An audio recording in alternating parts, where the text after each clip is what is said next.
Platform as a code pour Nexus.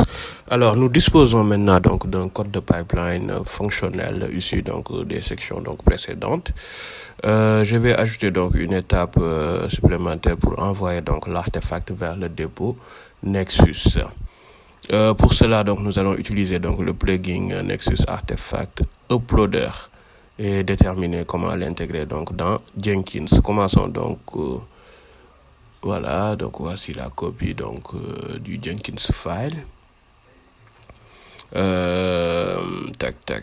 Nexus version, donc version de Nexus par exemple, c'est la version N3, Nexus 3. Voilà, comme vous pouvez le voir. Protocole utilisé donc chez HTTP. Nexus URL, donc URL du serveur, donc Nexus avec l'adresse IP et le port 8081. Version donc de l'artefact que nous générerons avec les variables intégrées donc de Jenkins. Repository, c'est le nom donc du repository. Par exemple, j'ai mis donc vProfile repo créé précédemment. Credential ID. C'est les identifiants Nexus, par exemple le Nexus Logging configuré avec admin comme user et mot de passe admin 123 dans la section précédente. Artefact ID, c'est le nom donc de l'artefact vPro app. Le chemin donc de l'artefact dans l'espace donc de travail dans le workspace, par exemple un fichier jar, mais moi j'ai utilisé le fichier war, qui est le type donc de fichier. Pour l'intégration, donc, nous avons déjà configuré donc Nexus avec un nom d'utilisateur et un mot de passe, admin et admin 123 pour moi. Ces identifiants donc sont stockés donc dans Jenkins sous manager Jenkins Credential avec l'ID Nexus. Logging.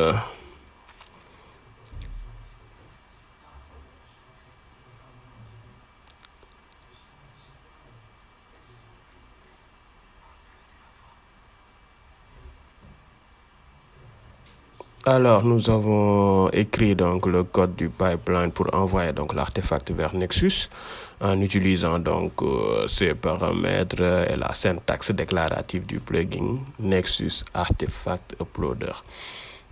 Alors, je vais parler donc de...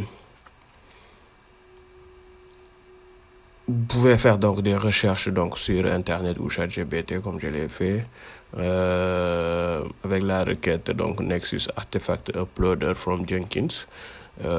Connaissant donc le nom du plugin, donc vous allez obtenir des résultats précis. Mais même sans cela, ChatGPT donc peut suggérer donc le plugin et son utilisation. Selon les résultats, donc le plugin Nexus Artefact Uploader accepte donc plusieurs paramètres. Il y a Instanted ID, Group ID, version, repository, file, credential. Pour plus de détails, vous pouvez consulter donc la documentation.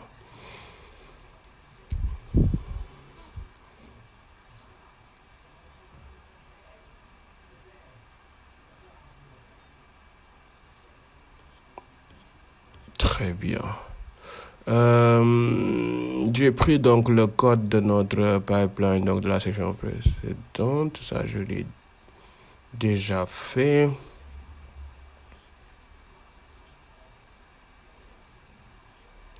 Alors, lors du test, donc plusieurs exécutions donc ont réussi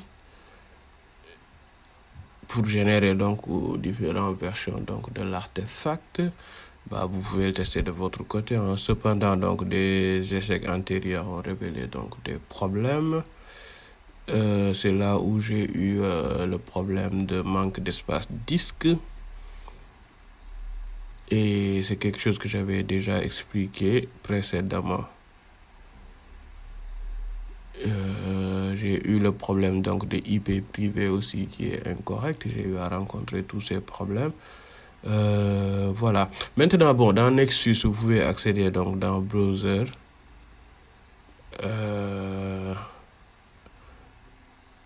Voilà, on y est dans Nexus, donc vous pouvez accéder donc à browser et puis vProfile repo, très bien.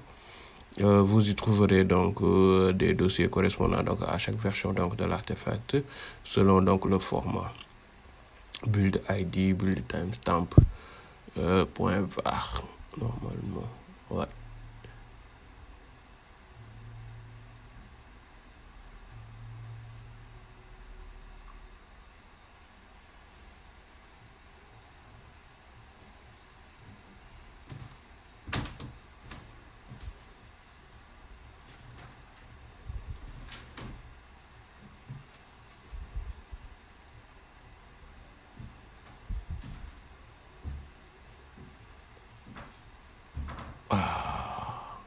Bah voilà, c'est ça que je cherchais. Donc voilà, chaque exécution donc, du pipeline génère une nouvelle version, donc évitant l'écrasement donc, des artefacts précédents. Dans la prochaine section, nous ajouterons une étape pour envoyer donc des notifications automatiques en cas de succès ou d'échec du pipeline. Ok, c'est ça que nous allons faire.